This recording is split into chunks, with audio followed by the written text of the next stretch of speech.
Real Theater, a series of hour-length dramas based on some of the most significant writings of our time, with an introduction and commentary by one of the great personalities of the American theater, the distinguished actress, director, and producer, Eva Le Gallienne.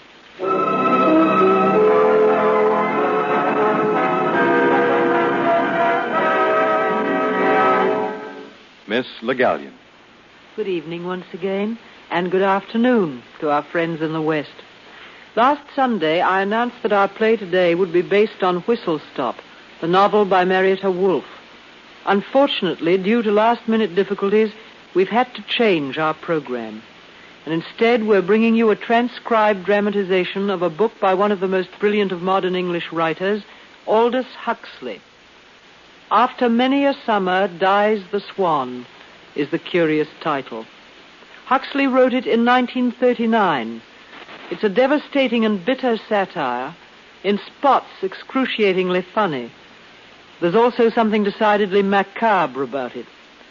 Many of you may not agree with it at all, but I'm pretty sure that you'll all be interested in it. Huxley never fails to be stimulating and provocative, even when one disagrees with him most violently. The setting of this strange intellectual excursion is California, and our performance today actually takes place there, for while I am speaking to you from New York, the players of our company are in Hollywood. I invite them now to begin their performance of Aldous Huxley's After Many a Summer Dies the Swan.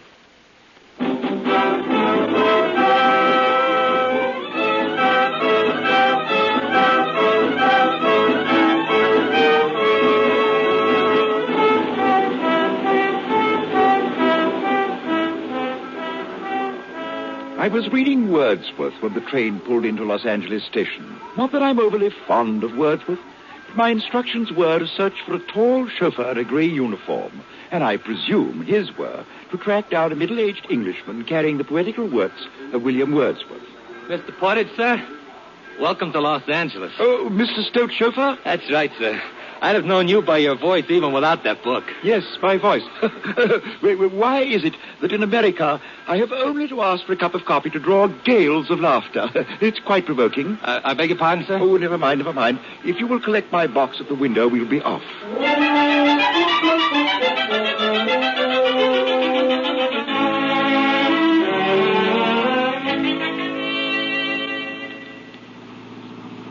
Mr. Stoyte's motor car rode exceedingly smoothly, and I abandoned myself to the pleasure of looking. The Southern California rolled past the windows. We were traveling westward. The sunshine lit up each building and sky sign as though with a spotlight. The billboards were most emphatic. Do things, go places with Consol Gas. That's one of ours, Mr. Portage. What's that? Consol Gas. That's Mr. Stoyte's company. He's president. Broken romance. Science proves that 73% of all adults have halitosis. Beverly Pantheon, the cemetery that is different. Funerals are not expensive. That's ours, too. Oh, you mean the Beverly Pantheon? Finest cemetery in the world, I guess. We could stop by if you'd like to see it. Oh, look, over there to the right. Beverly Pantheon? No, that's where Ginger Rogers lives. Oh. Yes, sir, Ginger Rogers. Pantheon's down the road, sir. You, too, can have abiding youth with drill form figure control. That's Groucho Marx's place over there. Here we are, the Beverly Pantheon. Beverly Pantheon, the personality cemetery. Oh, that's the Tower of Pisa, isn't it? Except that it doesn't lean. It's the showplace of the Beverly Pantheon. Mr. Stoyte had it straightened special. $200,000, that's what it costs. Yes, sir. Good.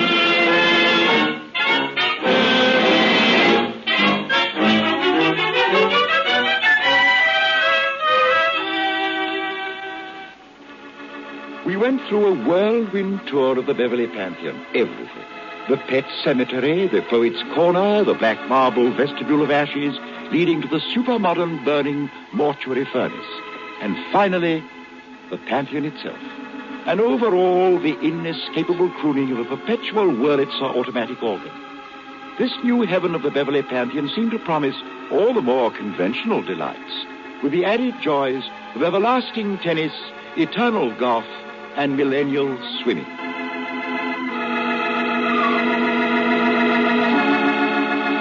Some class, the Pantheon, eh, Mr. Portage? Yeah. Oh, yes, definitely. Out of this world, what?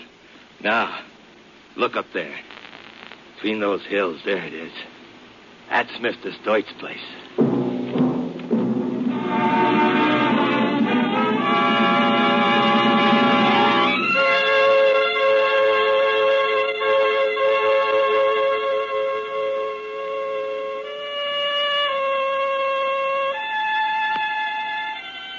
On the summit of the bluff, as though growing out of the rock, stood a castle. The thing was Gothic, medieval. Medieval not out of vulgar historical necessity like the castles of France and Germany, but out of pure fun and wantonness. Platonically, one might say. It was medieval as only a witty and irresponsible modern architect and engineer is equipped to be. Want a ride, Mr. Proctor? Oh, hello, George. Nice of you to stop for me. Always glad to, Mr. Proctor. This here's Mr. Portage from England. I'm sure he won't mind. Oh, not at all. Pleased to meet you, sir. How do you do? Visiting Mr. Stoyte, Mr. Portage? I am here on business. I'm to catalogue the Hoback papers. Mr. Stoyte's just bought them. A historical treasure, you know. You're a scholar? well, a bit, yes. A scholar and a gentleman. Well, there are worse types of human beings. I might almost claim to have been one myself long ago. You're not William Proctor, are you? Not the one who wrote short studies in the Counter-Reformation? Well, I'm figured. Remarkable building, the castle, isn't it? Ah, poor Joe Stoyte. Think of having that millstone round one's neck. Well, I shouldn't exactly think it is a millstone. No, neither does Joe, but it is. Perhaps it might help you if you knew about Joe. We were at school together, he and I. Only nobody called him Joe in those days. We called him Slob or Jelly Belly. You see, Joe was a fat boy, and how we punished him for his glandular deficiencies. You might remember that fat boy when you meet the man. Help you to understand. Well, here I am at home. George, I'll get off here. Okay, Mr. Proctor. Have a good time, Mr. Portage. Thank you, sir. Thank you.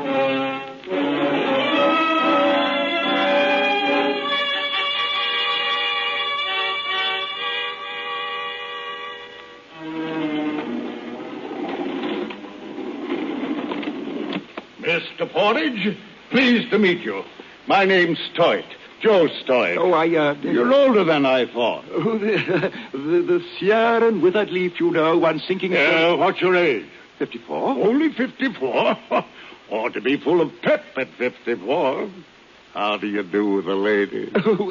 Well, mon beau printemps, mon été. What's that? No use talking foreign languages to me. I'm head of an oil company. Got 2,000 stations in California alone. And not one man in any of those filling stations that isn't a college graduate. Go and talk foreign languages to them.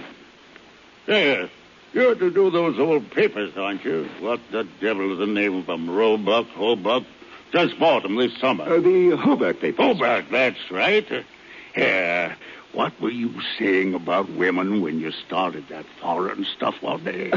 What was implying? It was normal for one's age. What do you know about what's normal at your age? Go talk to Dr. Obispo about that. Dr. Obispo? It won't cost you anything. He's on salary. He's a house physician. Knows everything about long life. Want to see the castle? I'll take you around. Oh, that's very kind of you. I've already seen your burial ground. What? What's that? My burial ground? What the devil do you mean? Well, I understood. That is that you own the Beverly Pantheon. That. Well, don't say that again. Got one moderation, you know. Can't get excited, Obispo warned me. Come on. It is a large castle, isn't it? 20 stories. We'll go down to the hospital now. Stoyte Hospital for Children. They call me Uncle Joe. Well, they do. Poor kids. Makes me feel kind of like to cry. By the way, Mr. Portage. Have you got a religion? Well, more or less, yes. The late Mrs. Stoyte was very religious. Taught me a slogan. God is love. There is no death. Good one, eh? There is no death. Well, I think it There used to be a text over my bed when I was kid. Orange letters on a black cardboard. It is a terrible thing to fall into the hands of a living God. Different, isn't it? Now, what the devil made me bring that up? Oh, never mind. To blazes with a hospital. We'll go up to the roof. Got a pool up there. We'll have a swim before dinner, huh?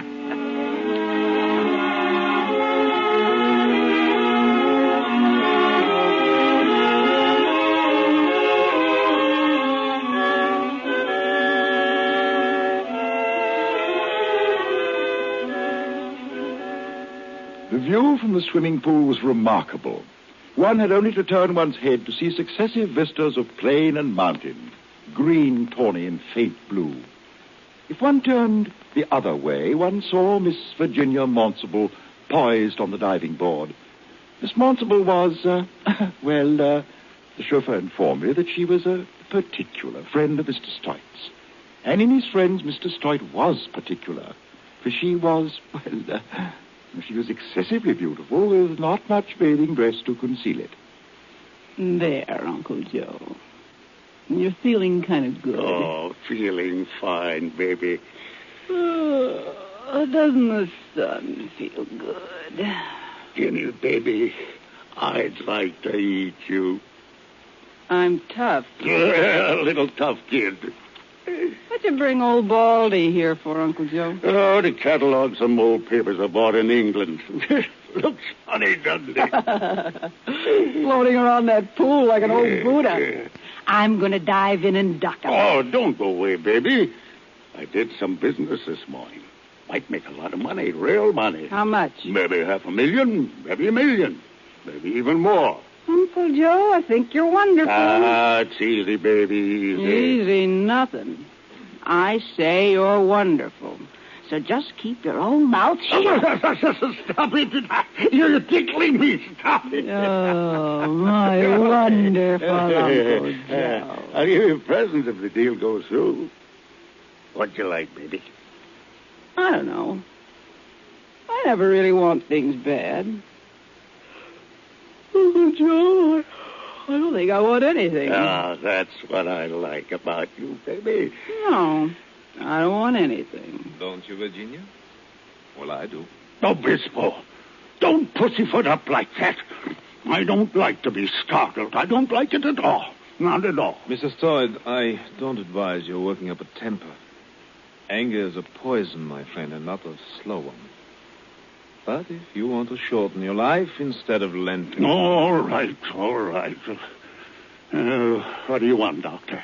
To be precise, I want to inject 1.5 cubic centimeters of this stuff into the great man's gluteus medius. So off with you, Virginia. Sig, you're an old... Up along, Angela. You think you're Tyrone Power or something, don't you? You're ready for the injection, Mr. Stoyte. Obispo, I don't like the way you talk. No, I don't suppose you do. It makes your blood boil, but when your blood boils, your blood pressure goes up, and, well, you just can't afford to be angry with me. Obispo, I put you on your feet after the last stroke, Mr. Stoyte. Without me, perhaps next week, the week after, within the year. Don't talk like that. I don't like it. But if I continue my research, perhaps 10 years more for you. Or 20, or 30, or even... Well, there's no guessing about that. You think there's a chance, Obispo? You really think that... That, my friend and benefactor, time will tell. Ready now for the injection? Roll over.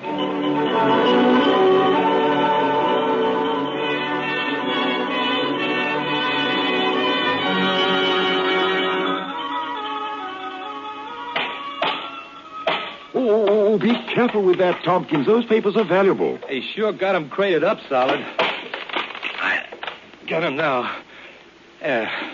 Beautiful, aren't they? Hundreds of years. Hobart after Hobart. Knights, barons, earls. Records, letters, papers, never catalogued. Oh, look here. 1576. Yeah, sure. Look, Mr. Portage, I'll be going. By Jove, here's something. A copy of the Marquis de Sade. Oh, I've never even seen one. Oh, my. What an imagination. Oh, delicious. Just call me when you want them other cases open. Oh, hello, Dr. Bispo. Hello, don't let me disturb you. I said, don't let me disturb you. What? My name is Obispo. Dr. Sigmund Obispo, physician in ordinary to His Majesty King Stoyte I. And let's hope, also the last. Oh, yes, I saw you at the pool. It's quite a stack of words you've got here. A dribble. Hmm? A string of words called religion, another string of words called philosophy, half a dozen other strings called ideals. You know, I don't know how you liberal artists stand it. Don't you pine for some sense once in a while? Oh, it's a great deal of fun, you know. Just scrabbling about in the dust heaps. Mustn't worry about the meaning. Frank, anyway. Most of the PhD boys are blasted snobs trying to pull that high moral culture on you. You know, wisdom rather than knowledge. At least you admit you're in your racket just for fun. That's what I'm in mind for. Oh? Mind you, I am not entirely blind to the charms of your racket. Say, is that book the Marquis de Sade? Well, it rather appears to be. Well, it is. Yes, it's quite a man, you know. Mind if I borrow this? I've got a particular use for a book like this. Oh, but I see, I really don't thank think you very much.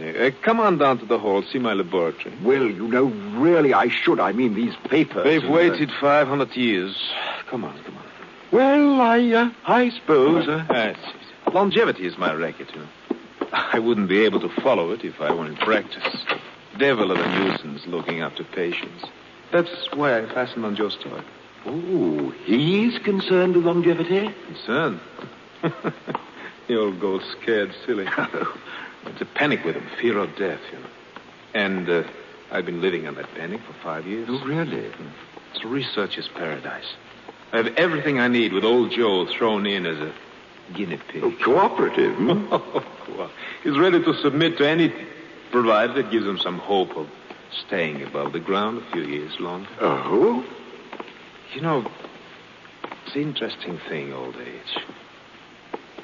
Why should dogs be senile at 14 and parrots alive and kicking at 100? Or a fish live to 200 without signs of senility?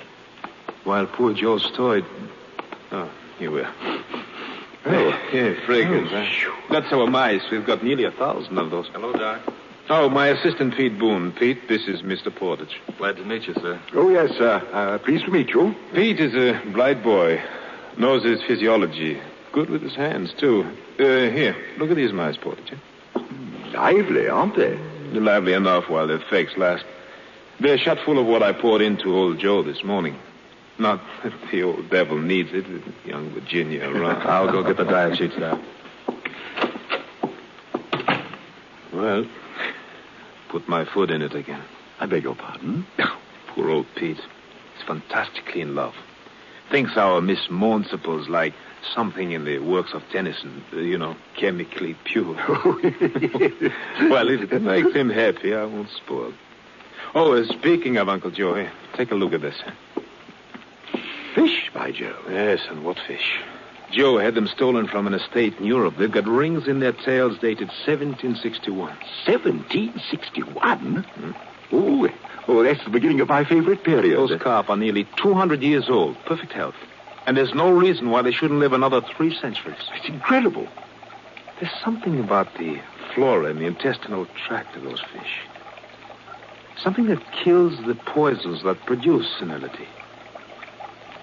It's something that... rather a fountain of youth. That's all right, my friend. Go ahead, laugh. But we're working on the operation that will transfer that something from the carp to... Well, now we're working on mice. Mice? Yeah. After that, large animals.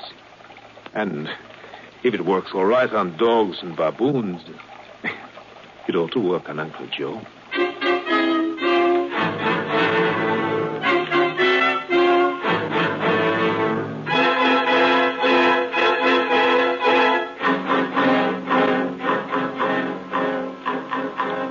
We had dinner in the small dining room. It was the sort of place you think of when you hear the word cafe, with original Fra Angelico murals on the walls for a spiritual touch. Mr. Stoyte was with us and Miss Municipal. Dr. Obispo spent the hour telling stories to the lady, while young Pete gazed at her with a A rapt pre-Raphaelite expression. After luncheon, Virginia, Pete, and the doctor went off to feed the baboons. Here now, Virginia, throw the potatoes to them. Oh, aren't they cute? Absolutely divine. Well, divine is an adjective I hadn't thought of applying to baboons. But, here, throw the rest of the food. That old fellow's looking seedy, Doc. He won't even come eat. He's hungry, all right. He's just afraid to leave his lady friend. Here, Angel, throw this potato in front of you. Okay. There. He's taking notice now. Well, so's the young chap on the rocks. Look at him. He's just waiting till the old boy gets away so I can dash for the lady. Come on, funny face. Go get the carrot. Here. And there goes young Lancelot sweeping down on the lady. That's young love for you. Oh, aren't they cute? The old one's too busy eating to notice it. Aren't they cute? Aren't they human? Mr. Proper would say it the other way around. Aren't we baboon-like? Oh, that's silly. Well, I don't know. He's pretty smart. Say, as long as we're half down the hill, why not go see him? Get Portage to go with you. Old Proppy scares me stiff. Besides, I think I've got a headache. Sig, couldn't you give me something for it? Mens sano and corpus sano. Well, does it taste bad? I don't like nasty medicine. No. It's Latin. Sound mind and sound body. But the mind has just been demonstrated and the body is evident. You talk too much, Sig. Yes, I know, dear. But only a trifle of it filters down into that pretty head. And if you're not going with Pete, come back to the castle. I'll read you an old book I borrowed from our English friend. Who's interested in old books? Don't worry, darling. You will be in this one.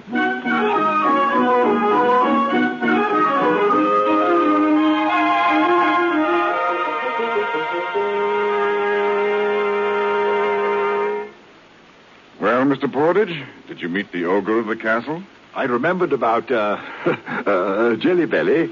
That made it easier, Mr. Proctor. Ah, poor Joe. I remember even at school he was the kind of fat boy who bluffs it out. Fights back. Buys popularity by treating the girls to ice cream when he has to steal a dime from his grandmother's purse to do it. Believes it when they say he'll go to hell. Poor Joe. Ah, but that's life.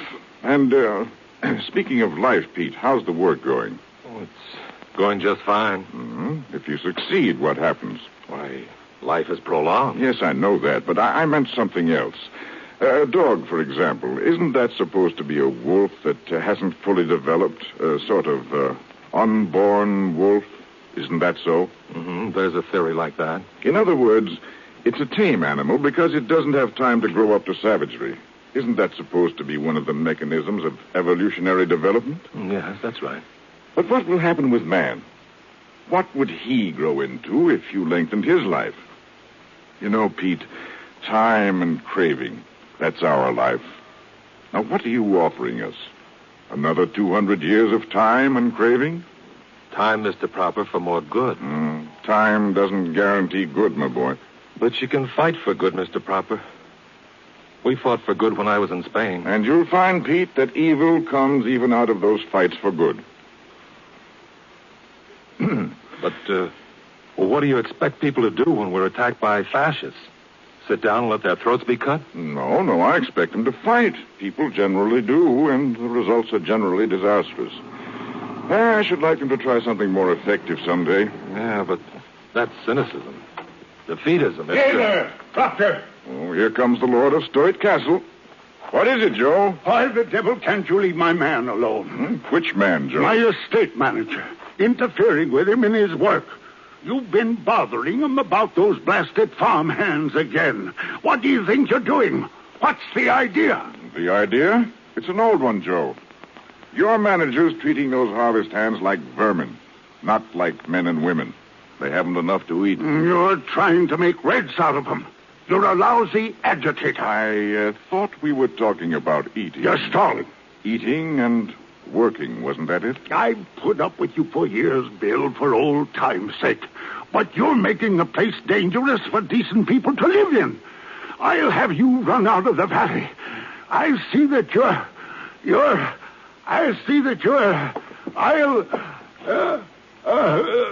somebody get me a chair. Here you are, Mr. Stoyte. Thanks. Mustn't get angry.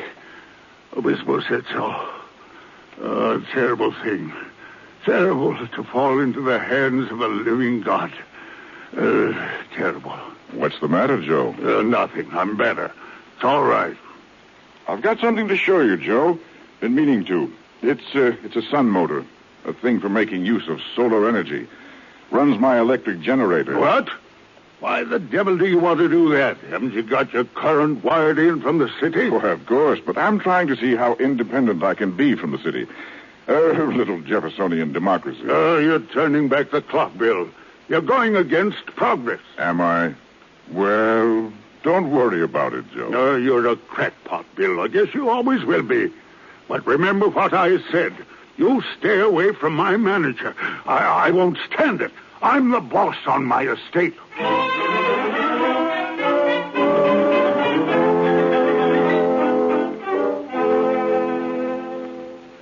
Mr. Stoyte forgot all about his blood pressure and the living God, and he felt suddenly happy.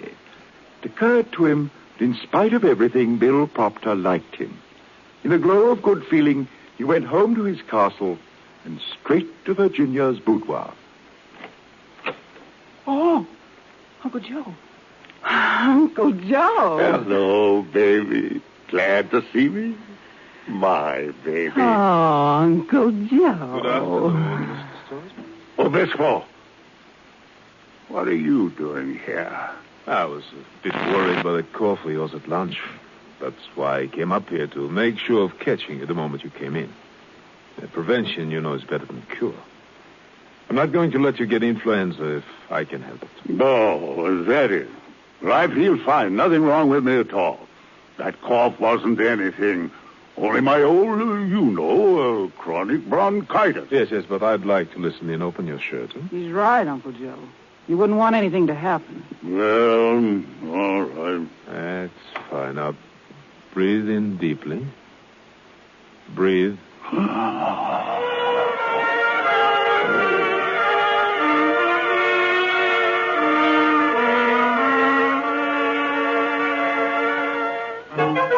Night fell on Stoyte Castle, and the long halls were shrouded with shadows.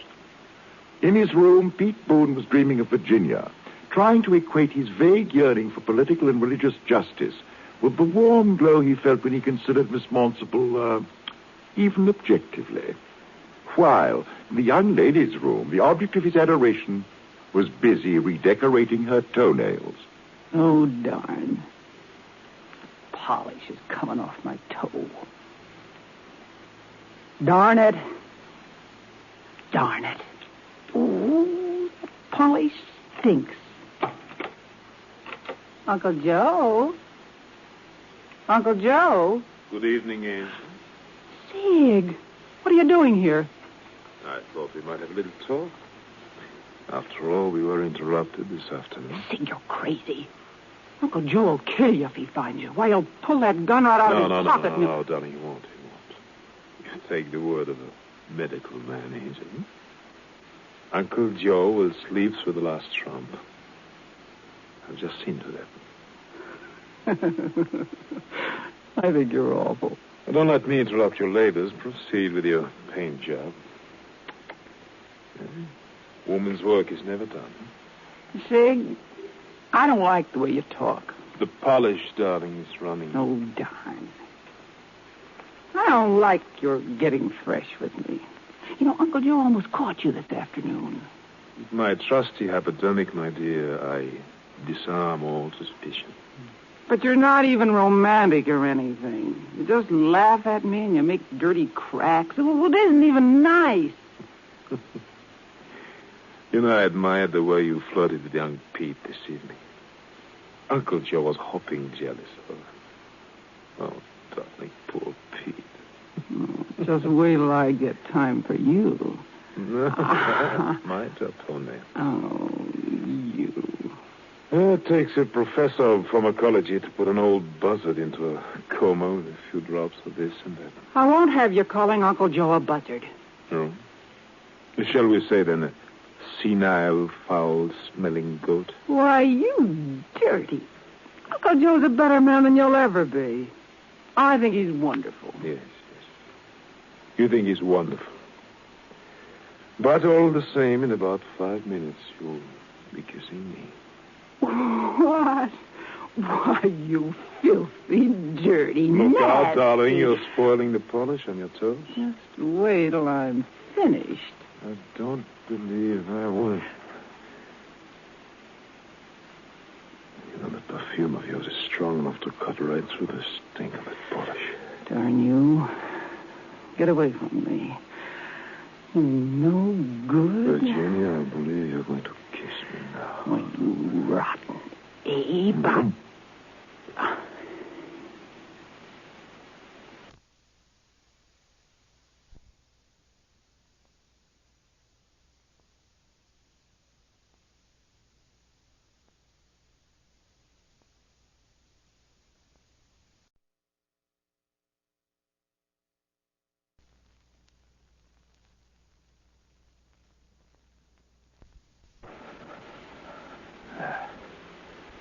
That's much better.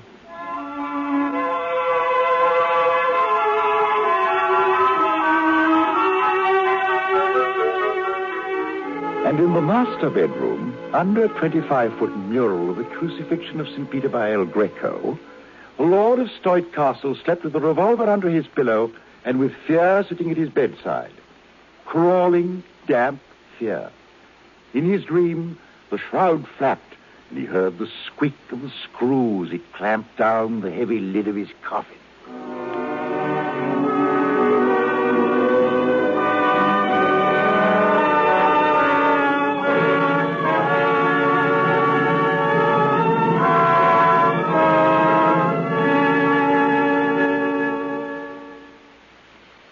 You are listening to After Many a Summer Dies the Swan by Aldous Huxley.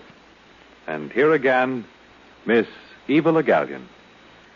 As a playwright, he has been less successful, though I've always liked his play, The World of Light.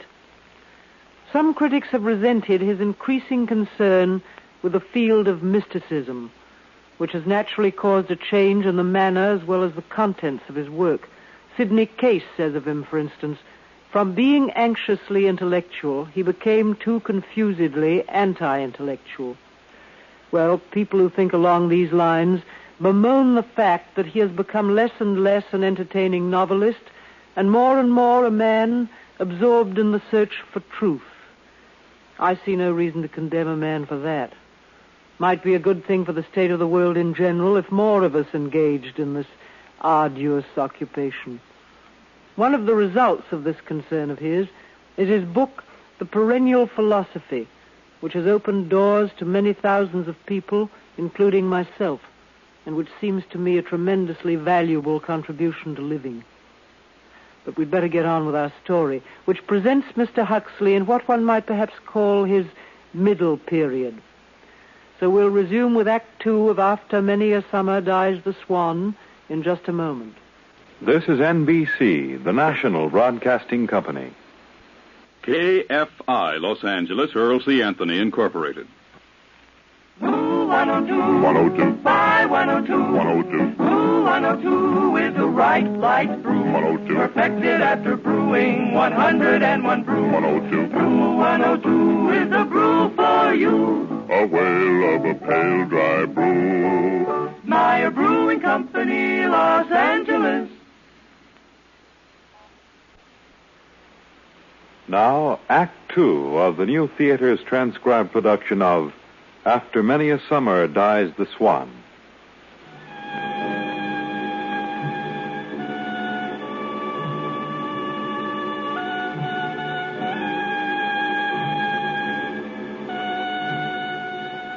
Muddling about with the Holberg papers was completely fascinating. The 5th Earl of Garnister, about 1789, writes as follows. If men and women did woo as noisily as do cats, what Londoner could ever hope to sleep o' nights? Shakespeare speaks the 18th century. But the 20th century, life in Stoyte Castle came rapidly to a rolling boil. The baby, Miss Mortimer, had that inward dreamy look of young ladies who discovered that love does not necessarily go the largest checkbook, while Uncle Joe became chronically ill-tempered due to jealousy of, oddly enough, young Pete. On the longevity front, Dr. Obispo swore constantly that soon we should all be living as long as crocodiles. But for those of us doomed to shuffle off the mortal coil, there is always the Beverly Pantheon, Joe Stoyte, president. The total profit, Mr. Stoyte, comes to over $500,000 for the 3-month period. Not bad for a boneyard, eh, Mr. Stoyte? Don't talk that way and close that door. That caterwauling organ ruins my digestion. Sure, Mr. Stoyte, sure. Now, what'd you get me over here for? I don't like this place. I don't like cemeteries. Mr. Stoyte, look, this here idea I had. You know that ridge up there by the tiny Taj Mahal? Yeah. Well, I figure we can dig right under it and make it a catacombs. A what? A Class A catacombs, like in Rome. Now, how about a chapel of the martyrs with a nice plastic group of girls being eaten up by lions? People would get a big kick out of that. Sex appeal and death. What a promotion. Listen, Charlie, I don't like the idea. And there's another thing. Some young fool out there had the nerve to show me a place he said he'd save for me. Fire him. Sure, Mr. Stoyte, sure. You can get the estimates and plans for your cave, but no martyr. Not even one day, Mr. Stoyte? Just one? No martyr. That's final. Call my car. I want to get out of here.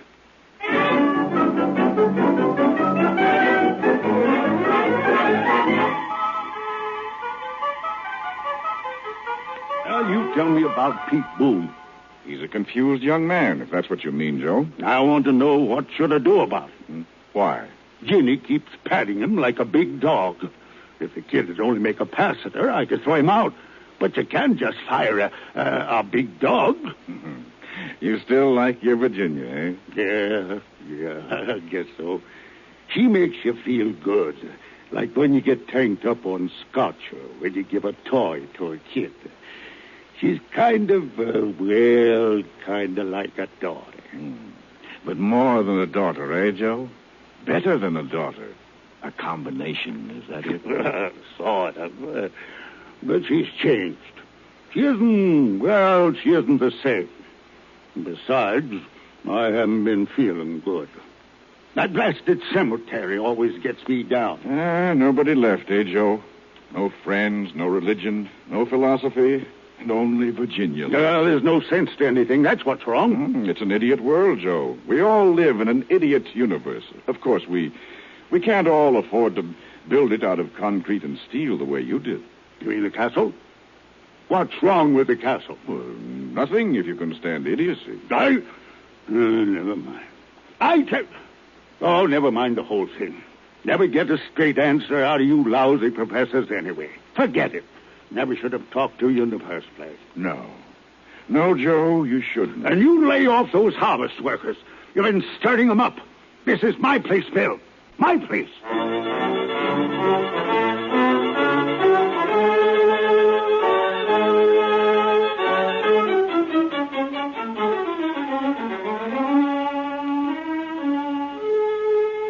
Working on the Hoburg papers kept me busy during the day. Most of it was dull, merely accounts, legal documents, and business letters. Not at all my cup of tea.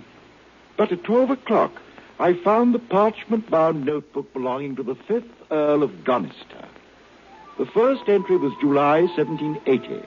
And as I read, I could hear in my mind's ear the strong voice of the 5th Earl, author of this remarkable journal. July 1780. One of the church livings in my gift being vacant, my sister sent to me today a young divine, whom she commends for his virtue. But I will not have him. Give me the parson that drinks deep, rides to hounds, and games the night away. Such a parson tests the faith of his flock. And it is thus we come to salvation. A wicked old fellow. Now, let's see. March 1784. Open the old tombs beneath the house today. A kind of ropey slime depends from the roof, and coats the walls. It is the condensation of decay. Hello! Tombs beneath Gonister House. That'll cause quite a ripple in England. Let's see now. 1789, 94, 95. I have tried King David's remedy against old age and found it wanting. Warmth cannot be imparted, but only evoked. I'm an old man now, weak and shrunken, without desires. So, the fifth Earl suffers from Uncle Joe's complaint. Well. July 1796. There are carp in the fish ponds at Gonister with leaden discs which were attached to their tails in the days of Charles I, 300 years ago. By George, so he's onto the carp, too. I marvel at the strength and unimpaired agility of these great fishes. The secret of eternal life is not to be found in old books or even in heaven. It is to be found in the mud and only awaits a skillful angler. The secret of life in the mud. Well, won't that hand of his poet Joan his best ideas on longevity anticipated in the 18th century and by the fifth Earl of Gonister?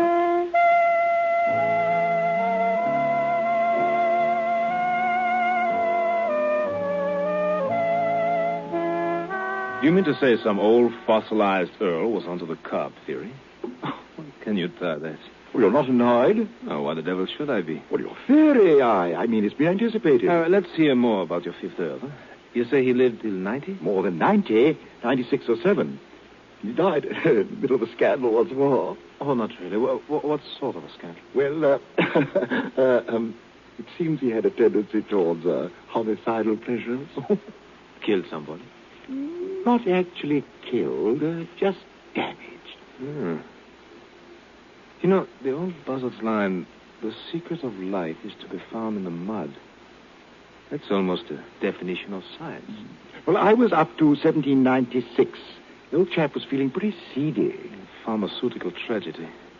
Well, I'll bet he could have been fixed up with a week of injections. Get to the diary. Let's hear the old ghost speak for himself. Yeah, well, certainly. January 1797.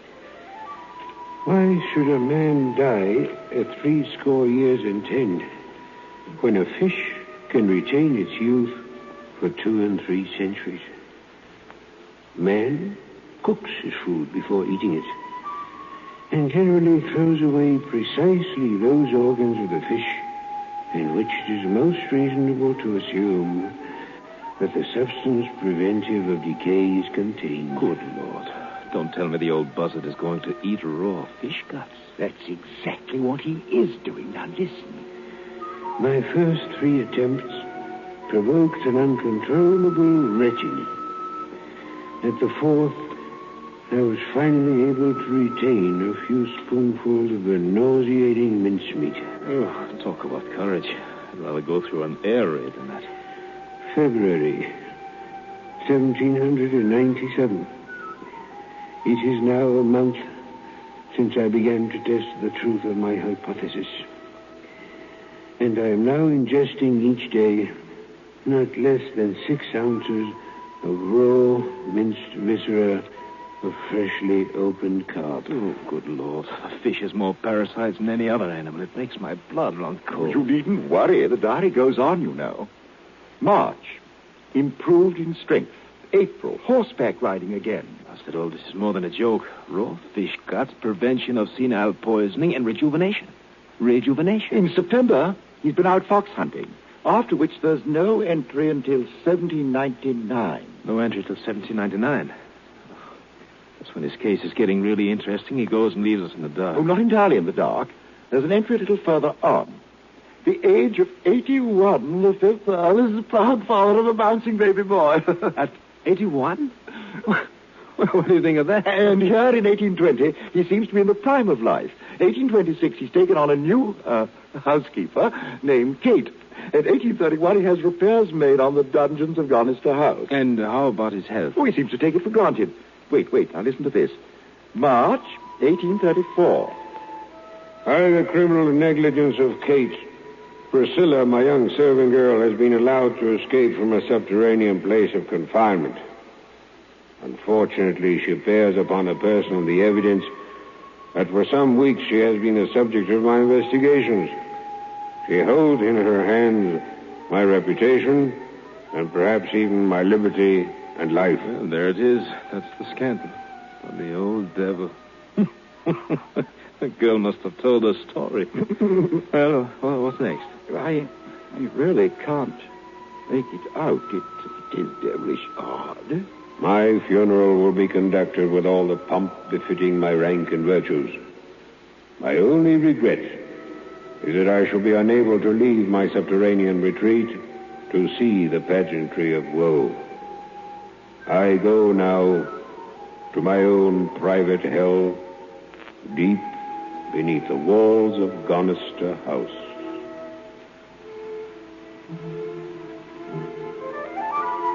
And that's all. There's nothing else. Just 2 more blank pages and the end of the book. And nobody knows how long the old buzzard lived on? Not outside the family. There's an old woman living in Gonister House now, Lady Jane Holbrook, the last of the line, but she's completely... Porridge, do you realize what this means? Well, the 5th Earl could still be... Yes, he could be. Bless me. I suppose he really could. Porridge, we've got to find out. I'm taking the next boat to England.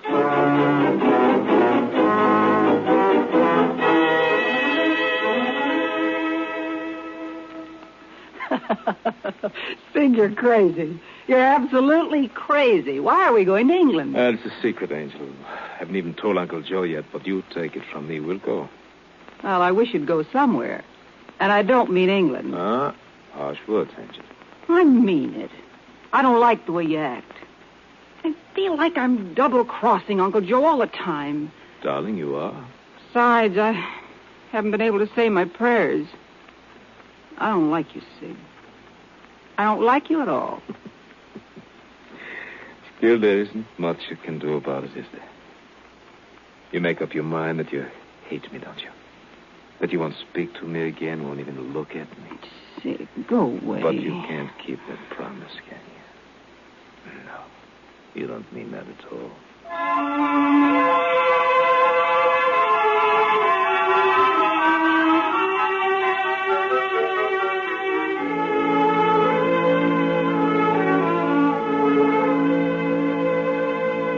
Hi there.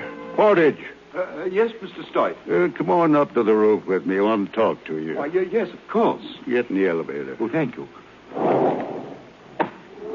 Had a rotten time today. Oh, I'm sorry. God, was that blasted cemetery. Always gets me down.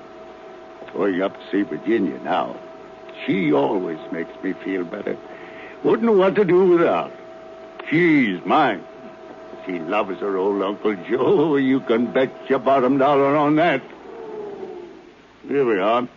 After you, Mr. Stoyte. Cut it out, Sig. If you kiss me again, I'll hate you. Sure, darling. Sure, go ahead. Hate me. Baby, Obispo. Uncle Joe. You snake. You dirty, slimy, filthy snake.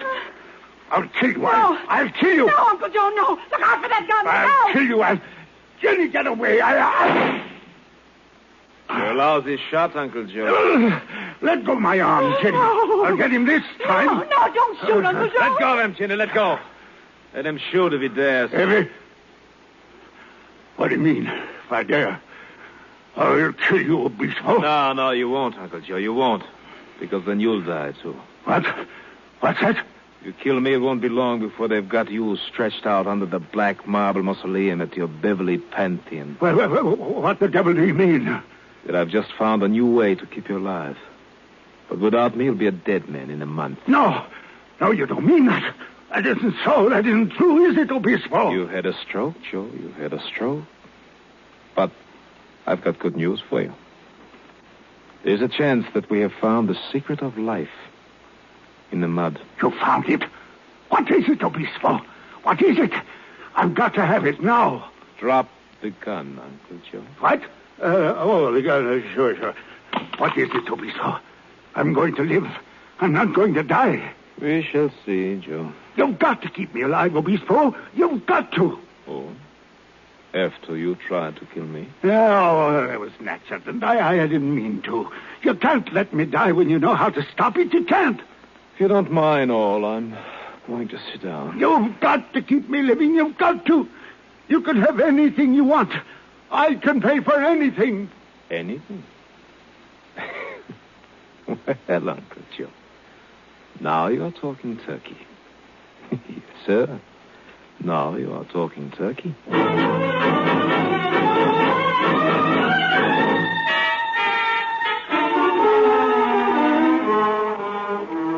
The Stoyte private airplane whisked the party to New York, then Gander, Newfoundland, Shannon Island, and finally, the modern Chariot of the Sun set down rather roughly at Croydon Airport, London. Consul Gas supplied a tremendous black limousine, and off it drove through the diluted London sunshine down into the country towards Gonister House. Mr. Stoyte sprawled under a fur rug in the back seat of the car. He was on sedation by the doctor's order, so he slept fitfully as the car roared on. Dr. Obispo was at the wheel, while Virginia sat aloof on the front seat. I dreamt I dwelt in marble halls. Oh, for heaven's sake, shut up, will you, No fear, awake, Uncle Joe, honey. It's out like a light. And will you love me in December as you do in May? Why not? It's open season on doctors, darling. But don't worry, Angel. We understand each other, Uncle Joe and I. We even understand about you. I dreamed I killed the golden goose that laid the golden egg. Stop it! What? What's the matter? What's wrong? She objects to my singing. Goodness knows why. I have such a charming voice, particularly well adapted to a small auditorium like this car. What is it? Are we here? Yes, indeed we are here, Uncle Joe. Gonister House.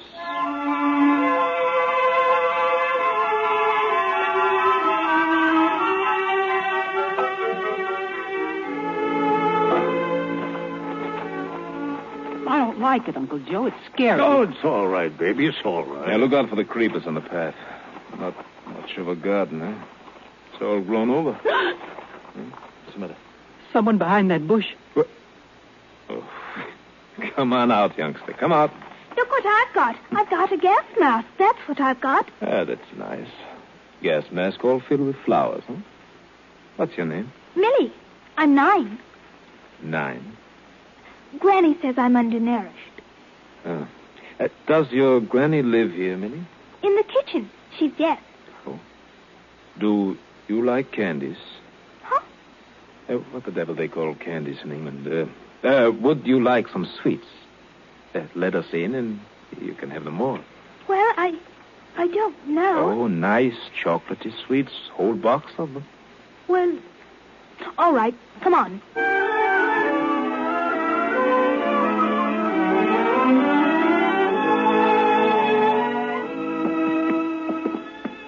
This way, sir. Right along this hall. I don't get this, Obispo. I don't understand why we're here. Why can't you tell me? Now, don't get worried, Uncle Joe. Obispo, can you prove absolutely there's no such place as hell? Can you prove the wrong side of the moon is not inhabited by green elephants? No, seriously. Oh, don't no. bother me with the nonsense. But do you think hell is possible? Everything is possible. Millie. Yes, sir?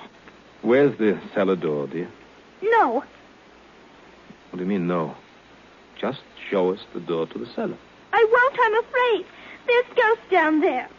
You don't have to go, dear. Just show us. If you don't, you shan't have any more candies. Sweets. Come on, give them back. No. Yes, I'm going to eat them all up myself. Please don't. They're good. I want some. Oh, poor little Millie isn't going to have any more sweet chocolates. They're so good. I want my sweets. Now, till you show us the door to the cellar, dear.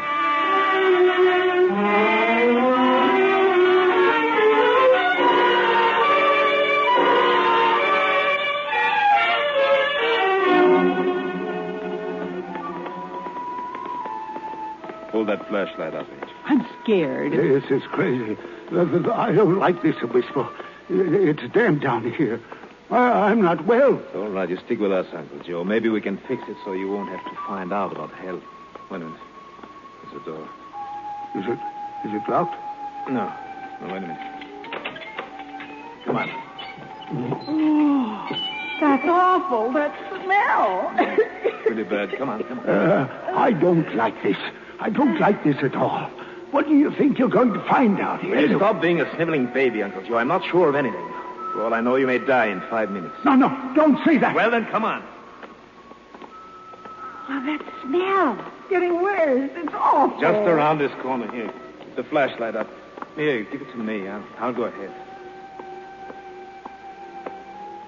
There's an iron-barred door here. Wait till I get the light focused. Doesn't quite seem to... What the devil? What's going on with these folks? What are you laughing about? What? What? Yes, that, Uncle Joe. That's a fetal ape. What? For Lord's sake. What? By Harry, old man Proctor was right. It's an unborn ape that's had time to grow up. Look at him, Uncle Joe. Look here. Look at him. Isn't it so good? Look at the face. His matted hair, deep eye sockets. No eyebrows. Look at the forehead. Dirty, wrinkled, and that shelf of bone jutting out over his eyes. Just look at him. Look at him scratch. Look at him, Joe. The fetal ape. But what is it? What is it? It's a man, that's what it is. Look at the ribbon across his chest. That's the Order of St. George. You're looking at the noble lord, the 5th Earl of Gunnersbury. No. Yes, the 5th Earl of Gunnersbury. 201 years old last January. But what happened to him? Just time. Time? Yes, he never died, so he had time. Time for a man, the unborn ape, to grow up to be. Oh, take me away. It's awful. But it's the best joke I ever heard. It's absolutely the best. We don't have to experiment anymore. You know, it works. What do you mean? You can start taking the stuff at once. Oh, no. Yes, if you're willing to become like that, you can live forever, Joe. What do you say? What do you say?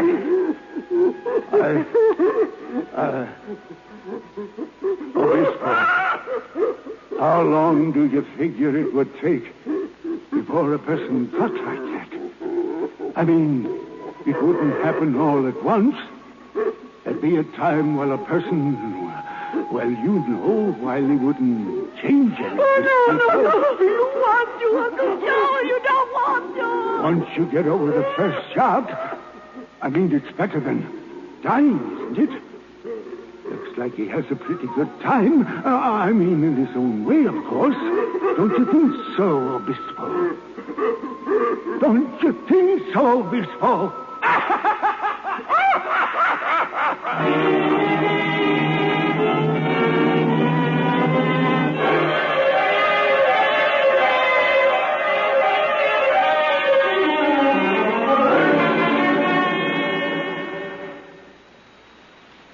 You have heard After Many a Summer Dies the Swan by Aldous Huxley.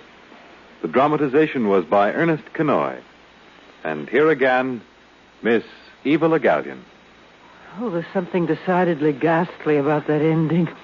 Might almost have been written by Edgar Allan Poe. Makes me glad it's still daylight here. Now about next week. We're going to present a very different kind of story in a decidedly popular vein, one for which we have had many requests.